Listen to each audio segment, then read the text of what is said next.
যারা ফজরের নামাজ ঠিকমতো পড়ে তাদের জন্য 10টা পুরস্কার। 1 নম্বর, যারা ফজরের নামাজ পড়ে আল্লাহ তাআলা তাদের নামটা মুনাফিকের লিস্টি থেকে কেটে দেয়, সুবহানাল্লাহ।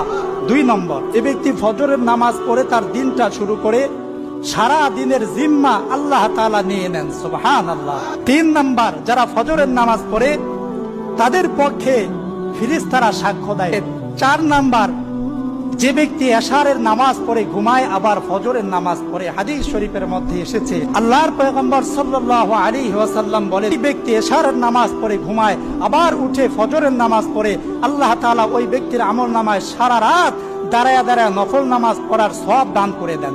5 নম্বর, যে ব্যক্তি পায়ে হেঁটে, গাড়ি দিয়ে না, পায়ে হেঁটে মসজিদের দিকে গমন করে ফজরের নামাজ পড়ার জন্য, কিয়ামতের ময়দানে আল্লাহ তাআলা ওই ব্যক্তিকে আরশের নিচে ছায়া দান করবেন।